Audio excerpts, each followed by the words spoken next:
राधे राधे, जय हिंद। आज से हम नई यूनिट स्टार्ट कर रहे हैं डी ब्लॉक के तत्व और एफ ब्लॉक के तत्व। तो डी ब्लॉक के तत्व किन्हें कहते हैं? तो सीधी सी डेफिनेशन है, वे तत्व जिनके अंतिम इलेक्ट्रॉन डी ब्लॉक में इंटर करते हैं उन्हें डी ब्लॉक के तत्व कहते हैं। वे तत्व जिनके अंतिम electron, last electron D block में प्रवेश करते हैं, इंटर करते हैं, उन्हें डी ब्लॉक के तत्व कहते हैं। यह 1 2 3 4, 1 2 पहला आवर्त, दूसरा आवर्त, तीसरा आवर्त, यह चौथे आवर्त, चौथे पीरियड, पांचवें, छठे और सातवें, कुल 7 आवर्त हैं। तो 4 सीरीज में बांटा है। पहली चौथी सीरीज, दूसरी पांचवी सीरीज, तीसरी छठवीं सीरीज, चौथी सीरीज। डी ब्लॉक में चूंकि 5 ऑर्बिट होते हैं और एक ऑर्बिट में अधिकतम 2 इलेक्ट्रॉन रहते हैं, तो इनके 10 ग्रुप में बांटा है। तो 4 सीरीज में बांटा है और 10 ग्रुप में बांटा है। डी ब्लॉक अब्बाहू के नियम के अनुसार पहले, दूसरे, तीसरे में एस के बाद पी में इलेक्ट्रॉन जाता है लास्ट, लेकिन चौथे, पांचवें, छठे और सातवें में इलेक्ट्रॉन एस के बाद पी में न जाकर डी में जाता है। अतः इन्हें एस ब्लॉक और पी ब्लॉक के मध्य रखा गया है। एस ब्लॉक के 2 ग्रुप के बाद डी ब्लॉक के तत्व आते हैं। तो दूसरे से 12 तक, दूसरे से 3 4 5 6 7 8 9 10 11 12, 12वें ग्रुप तक के, कहां से? 3 से 12 ग्रुप के तत्व डी ब्लॉक के तत्व कहलाते हैं। इन्हें एस और पी के बीच में रखा गया है। अब्बाहू के नियम के अनुसार इलेक्ट्रॉन कम ऊर्जा कक्षा में पहले जाता है। तो पहली कक्षा, दूसरी कक्षा और तीसरी कक्षा में एस के बाद पी में जाते हैं, लेकिन तीसरी कक्षा में डी ब्लॉक रिक्त रह जाता है। तो चौथे आवर्त में 4s के बाद 3d में इलेक्ट्रॉन जाता है। अतः इस 4 का मान n है, तो d का मान होगा n-1 d। पांचवी कक्षा में 5s के बाद 4d में जाएगा, मतलब n-1, और 6s के बाद 5d में जाएगा तो ये, और 7s के बाद 6d में जाएगा, मतलब n-1 की थ्योरी से इलेक्ट्रॉन जाता है। तो इन्हें ट्रांजिशनल एलिमेंट या संक्रमण तत्व कहते हैं। इन्हें संक्रमण तत्व कहते हैं और इनका general formula 1n(s)2 n-1 d, 1 से लेके 10 तक। ग्रुप 10 हैं, 3 से लेके 12 तक। पीरियड 4 हैं, आवर्त 4 हैं, 4 से लेके 7 तक।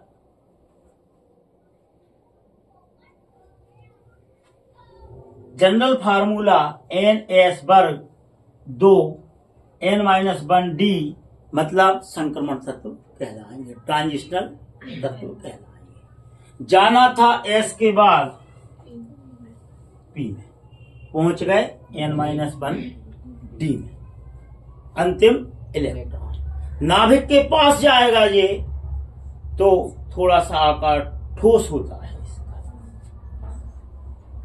अब पहली सीरीज, दूसरी सीरीज, तीसरी सीरीज और चौथी सीरीज का हम अलग अलग अध्ययन करेंगे। तो पहली सीरीज का जब हम अध्ययन करेंगे तो इन्हें हम डी ब्लॉक के तत्वों को 10 ग्रुप में बांटेंगे। 1, 2, 3, 4, 5, 6, 7, 8, 9 और ये होगा 10 ग्रुप। 10 ग्रुप में तीसरे ग्रुप से चालू होगा। कौन से?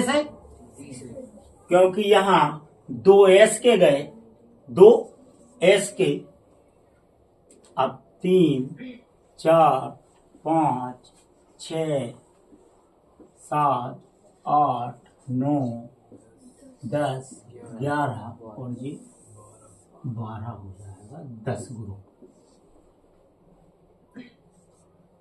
इसे हम 4 आवर्त में बांटेंगे, पीरियड में।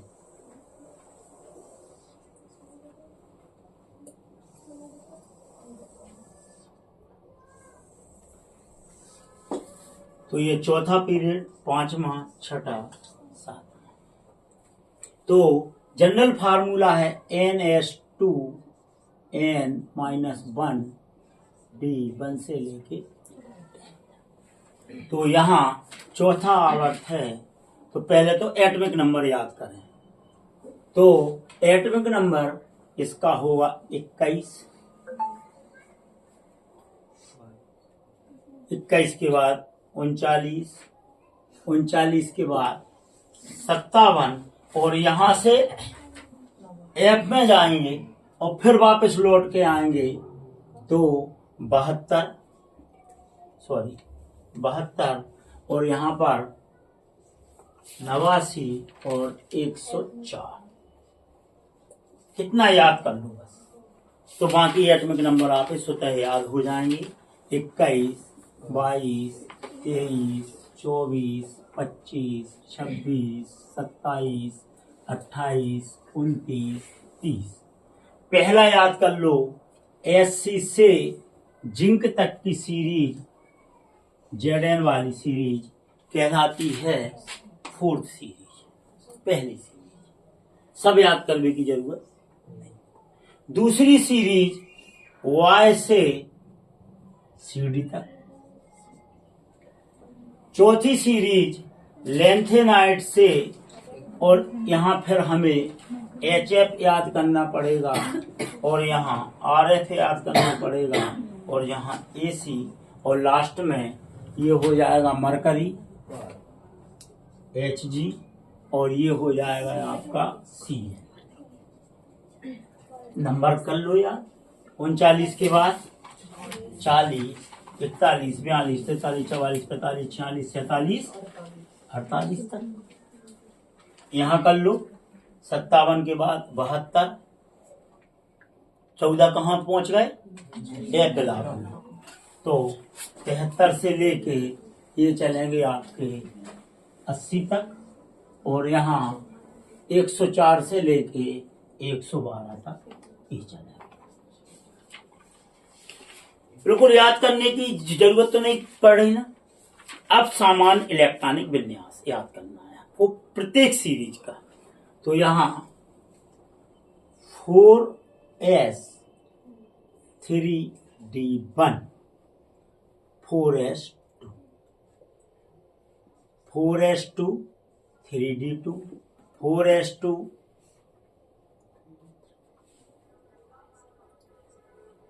3d3, 4s2 3d 4 4s2 3d 5 4s2 3d 6 4s2 3d 7 4s2 3d 8 4s2 3d 9 4s2 3d 10। कोई दिक्कत? अब यहां पर लेकिन ध्यान देना, ये जो 4s है, यहां पर इलेक्ट्रॉन जी 2 भरा हुआ है, और ये 3d है, यहां 1 2 3 4 5, ये 5 भरा हुआ है। पहले में पहला भरा हमने, दूसरा भरा, तीसरा भरा और ये चौथा भरा। चौथे के बाद ये तो एक ही अंतिम कक्षा है, तो एक सिंगल वाली है और एक डबल वाली है और एक पूरी खाली है, तो मतलब एक प्रकार से क्या हो गई, अनबैलेंस, और इसकी अपेक्षा इसकी एनर्जी कम होगी, तो ए इलेक्ट्रॉन कहां आ जाएगा, यहां। तो कभी भी 4d नहीं होता, d5 होता है, और as1 हो जाएगा। इतना याद रहेगा। अब इसके बाद फिर इलेक्ट्रॉन यहां चालू हो गए, फिर यहां चालू हो गए, फिर यहां चालू हो गए, फिर यहां चालू हो गए, फिर यहां चालू। अब यहां पर जब 9 पर आए तो एक अनपेयर्ड है और एक पेयर्ड है, तो 9 भी नहीं होता, ये इलेक्ट्रॉन कहां पहुंच जाता है, d10 में। तो यहां 4s1 होगा और यहां हो जाएगा 10। तो अब माइंड में कारण तो पता चलेगा क्यों नहीं होते 4 और 9, क्योंकि वो अनबैलेंस रहते हैं और इसकी अपेक्षा इसकी ऊर्जा कम होती है, तो 4 और 9 नहीं होता, ये एक पक्का कर लो। अब आपने ये भर दिया, अब आ जाओ नीचे, तो यहां कर दो 5s2 4d1, सेम ऐसे ही चलते जाओ, और यहां जाके 5s2 4d10। कोई टेंशन? बताओ, यहां जाके 6s2 5d1, अब यहां 6s2 5d2, लेकिन यहां पर एक और माइनस कर दो, एफ ब्लॉक में अब है, मान के चलो n-2 से जाते हैं, वो हम वहां समझाएंगे। तो यहां पर 4f के 14 कर दो पहले, ठीक है ना, और यहां भी कर दो 4f 14 6s2 4d10, और ये 9 नहीं रहेगा, ध्यान रखना, 4 भी नहीं रहेगा। इसी प्रकार यहां पर कर दो 7s2 6d1 1 7 5 5f 14, हाँ 5f 14 7s2 और 6d2, और चलते चलते अपन यहां चले गए 5f 14 6s 7s2 और 6d10। अब एक बात बताओ आप हमें, यहां पर आप है एटॉमिक नंबर याद हमने करा दो, संकेत हमें केवल पहले और आखिरी याद करने हैं, कोई दिक्कत?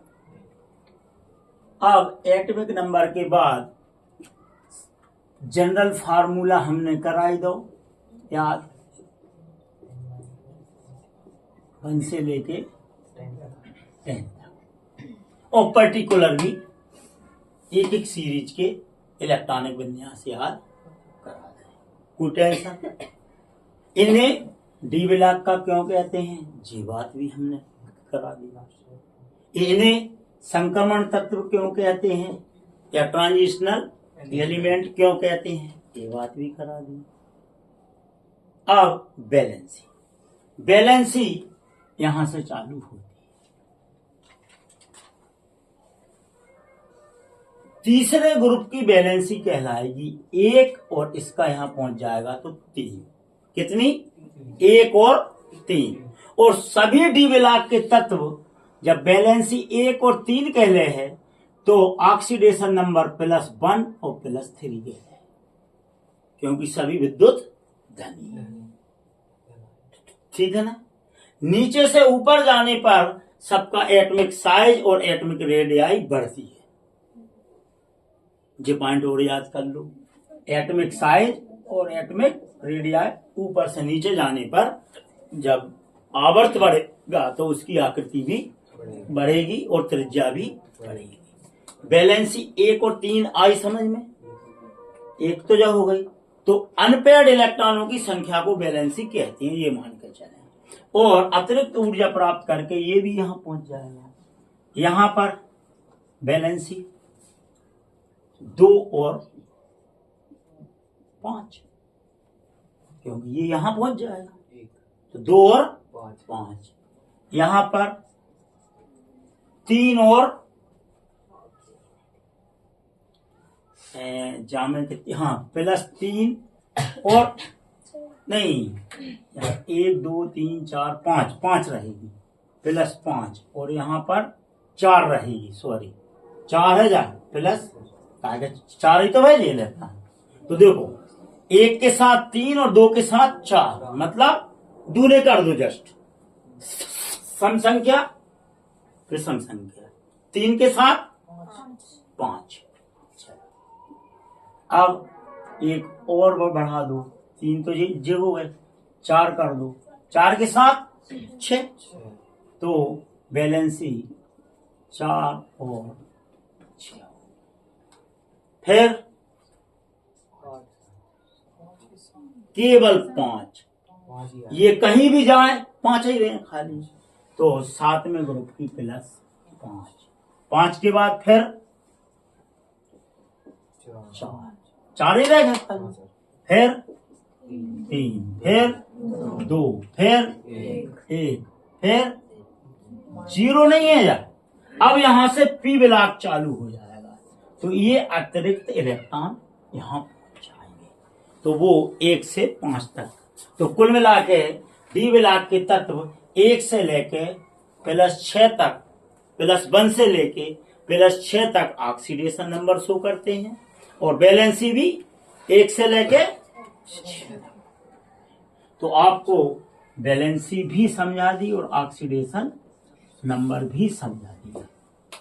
अब सभी विद्युत धनी हैं, सभी मेटल हैं, सभी सॉलिड हैं, केवल Hg को छोड़। बात समझ में आई क्या नहीं?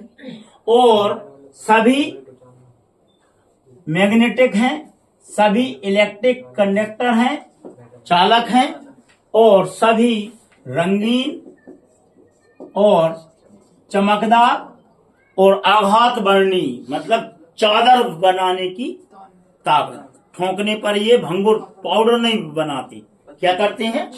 फैल जाते हैं, चादर बनाते हैं। वो उसको बोलते हैं आघात वर्णी या सीट बनाने की क्षमता।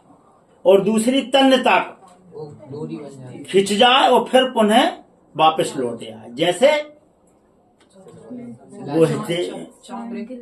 वो रहता है ना गले, या वो आपकी वो रहते रबड़, खिंच जाती और पुनः अपनी स्थिति में लौट आती है, वो क्षमता होती है। अब इससे संबंधित आ जाए कि ये सॉलिड क्यों है, यह मैग्नेटिक क्यों है, यह विद्युत के चालक क्यों हैं, ये रंगीन क्यों हैं, ये चमकदार क्यों हैं, ये आघात वर्णिता क्यों प्रदर्शित करते हैं, तो एक ही उत्तर, अनपेयर्ड इलेक्ट्रॉन 1 से अधिक होने के कारण या रिक्त ऑर्बिटल होने के कारण। सबका उत्तर एक। प्रश्न आ जाए ये रंगीन क्यों है, इनमें अनपेयर्ड इलेक्ट्रॉन है। ये विद्युत के चालक क्यों हैं, कोई दिक्कत नहीं। अब यह अच्छे कैटेलिस्ट भी हैं। क्यों है? ठीक है ना। केवल एक अपवाद है कि मरकरी लिक्विड अवस्था में है। दूसरा एससी के बाद टीआई, ये चमत्कारिक या बंडल मेटल कहलाती है और बार मेटल कहलाती है। बंडल मेटल इसीलिए कहलाती है क्योंकि यह सर्वाधिक चमकदार है, ठोस है, और बार मेटल युद्ध की सामग्री इससे बनाई जाती है। आपकी जो गोली है, बुलेट हैं और औजार जो युद्ध में उपयोग किए जाते हैं वो टाइटेनियम धातु से बनाए जाते हैं। अब जा बताओ डी ब्लॉक में और का बच्चों है। राधे राधे, जय हिंद।